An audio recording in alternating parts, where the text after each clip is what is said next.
Opportunities in Nepal tourism అనేటువంటి అంశంపై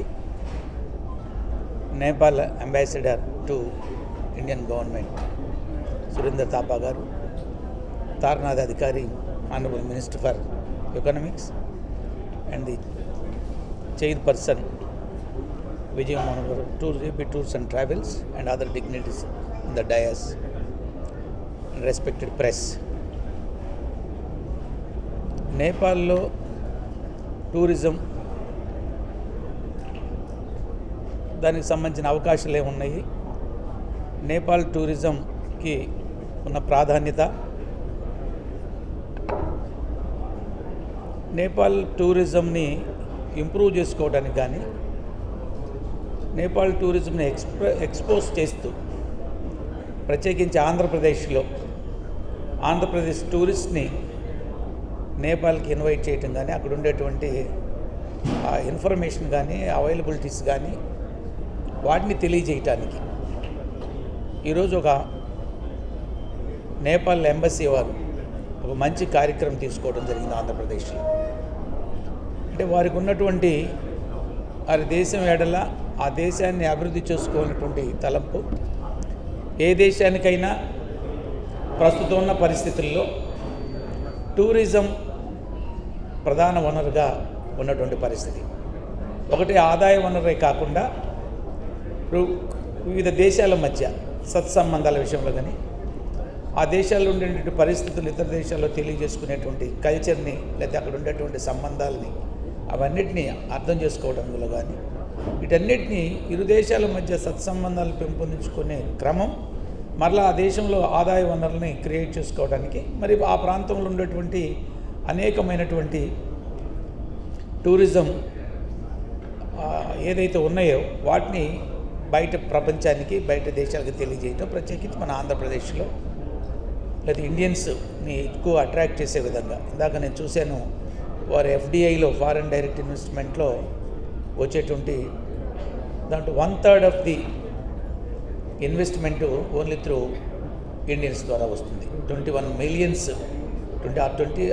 millions FDI ఉంటే దాంట్లో ప్రధానంగా ఇండియా నుంచే 1/3 ఎఫ్డిఐ వస్తున్నటువంటి పరిస్థితి.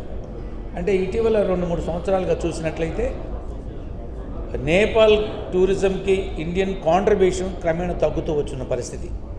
I'm right. సో కారణాలు ఏదేమైనా దాన్ని తిరిగి పునరుద్ధరించాలనేటువంటి పరిస్థితి. నేపాల్కి ఇండియాకి కొన్ని సత్సంబంధాలు ఉన్నాయి. యాన్సెస్ట్రల్ కూడా భారతదేశ సంబంధించి భారతదేశంతో ఉన్నటువంటి రూట్స్ ఉన్నటువంటి అనేక మంది నాయకులు, పెద్దలు, పాలిటిక్స్లో కావచ్చు, ఆ దేశ ప్రధానులు కావచ్చు, వారందరూ కూడా ఇండియన్ రూట్స్ కలిగినటువంటి నాయకులు నేపాల్లో ఉన్నారు. లేదా వాళ్ళకు ఉండేటువంటి అక్కడ ఉండేటువంటి కల్చరు మన కల్చర్కి కొంచెం దగ్గర సంబంధాలు ఉన్నటువంటి పరిస్థితి కూడా. దానితో పాటు పేర్లు కూడా చూడండి, సురేంద్ర థాపా గారు, తార్నాథ్ అధికారి గారు, మన దగ్గర కూడా అదే పేర్లు ఉంటాయి. సురేంద్ర ఉంటారు, తార్నాథ్ ఉన్నారు. అంటే there is a correlation between India and Nepal. అక్కడ ఉండేటువంటి కోయిరాల గారు కావచ్చు, మిగతా అంతకుముందు చాలామంది పొలిటీషియన్స్ కానీ ఆ నేపాల్ గవర్నమెంట్లో పెద్ద పొజిషన్లు ఉండేవాళ్ళు కూడా ఇండియన్ ఆరిజిన్ కలిగినటువంటి వాళ్ళు ఉన్నారు. కాబట్టి రెండవది, 2 కంట్రీస్ కూడా నైసర్గికంగా దగ్గరగా ఉన్నటువంటి భౌగోళికపరంగా ఇవన్నీ కూడా ఇందాక మనం ప్రధానమంత్రి మోడీ గారు ముక్తినాథ్ దేవాలయంలో కూర్చొని చేయటం కానీ, అదేవిధంగా సద్గురు యొక్క ప్రవచనాలు కానీ అక్కడ కూర్చోవడం, ఇవన్నీ కూడా it shows our relationship with Nepal, are relation with India and Nepal అనేది మనకు తెలియజేస్తుంది.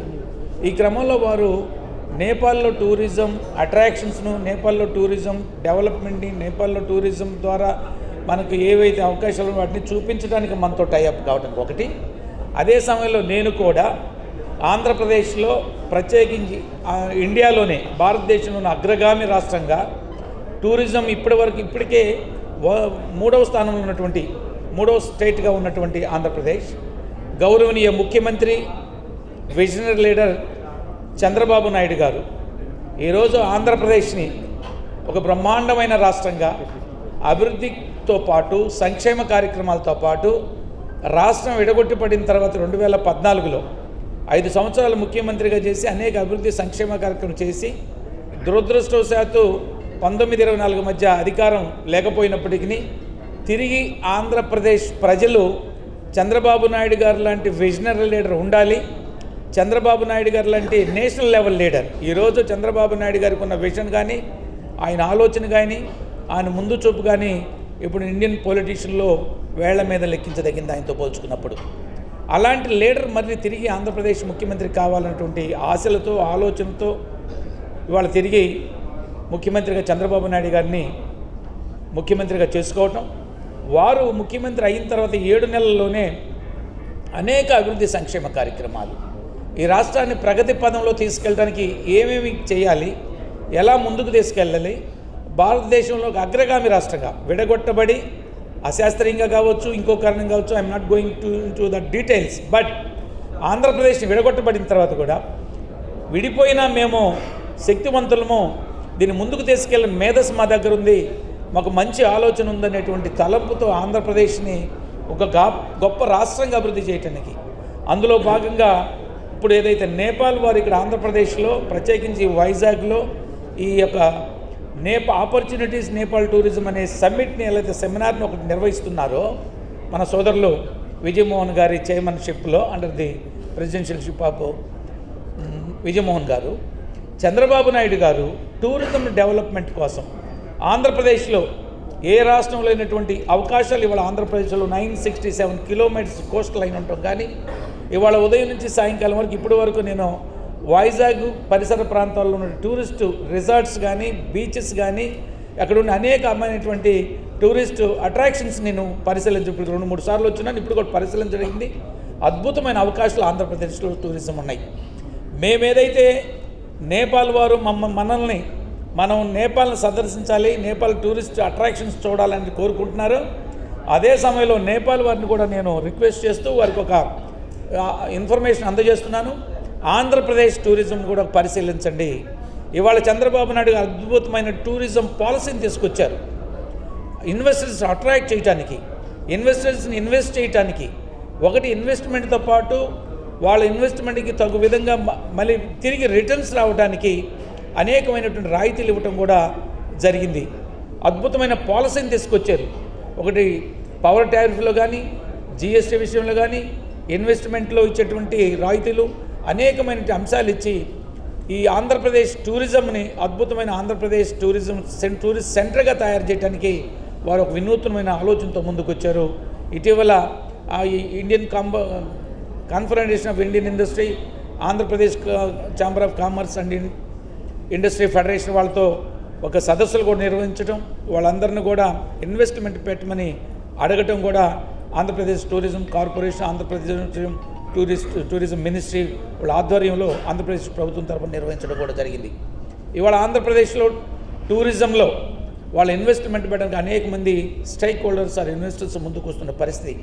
కాబట్టి ఈ ప్రత్యేక పరిస్థితుల్లో మనకున్న అవకాశాలను కూడా ఏదైతే నేపాల్ వారు ప్రత్యేకమైన శ్రద్ధతో, ఆలోచనతో ఆ టూరిజం యాక్టివిటీస్ని కానీ టూరిజంని ప్రమోట్ చేయడానికి ఏదైతే కృషి చేస్తున్నారో వారికి ఆహ్వానం పలుకుతూనే, వారికి పూర్తి సదా సహకారం అందిస్తామని చెబుతూనే ఆంధ్రప్రదేశ్ టూరిజం కార్పొరేషన్, ఆంధ్రప్రదేశ్ ప్రజల తరఫున మనం అందరం కూడా డెఫినెట్గా నేపాల్లో ఉండేటువంటి టూరిస్ట్ యాక్టివిటీస్ని, టూరిజం రిసార్ట్స్ కావచ్చు, టూరిజం అట్రాక్షన్స్ కావచ్చు, చాలా గొప్పగా ఆ టెంపుల్స్ చూసినా, ఆ మాన్యుమెంట్స్ చూసినా, ఆ ట్రెక్కింగ్ కానీ, అడ్వెంచర్ టూరిజం కానీ ఏ చూసినా చాలా గొప్పగా ఆనందదాయకంగా కనులు కింపుగా ఉన్నటువంటి ఆ పరిస్థితులకి మేము నిజంగా దానికి ముగ్ధులవుతున్నటువంటి పరిస్థితి. We are happy to see all those such things. Balaji garu, honourable Vijay Mohan garu, dear friends, thank you very much to all of you for coming here today for this program. So I think today's program not only promotes Nepal's tourism in India, but also promotes Visakhapatnam in Nepal. There is a common link between Visakhapatnam and Nepal, the name Visakha. Visakha was the first female bhikkhu or monk or disciple of Gautam Buddha, Visakha. So the Visakhapatnam is named after Bhikkhuni Visakha. So Buddha was born in Nepal who got enlightenment in India. So the name itself binds, is a connection between Visakhapatnam and Nepal. And I hope, I encourage all of you to visit Nepal. Nepal has so many touristic destinations, as you saw from the presentation from our friends. So you can visit Nepal for your, not only for tourism promotion, but also for your spiritual kind also. As you saw, Prime Minister Modi also visited several places of Nepal like Muktinath, Janakpur Dham, and other Lumbini places also. So I encourage you to visit Nepal whenever your time permits. We share common heritage. We share not only border, we share culture also, and we share spiritual feelings also. So thank you very much for coming here. Thank you very much for this event. Thank you.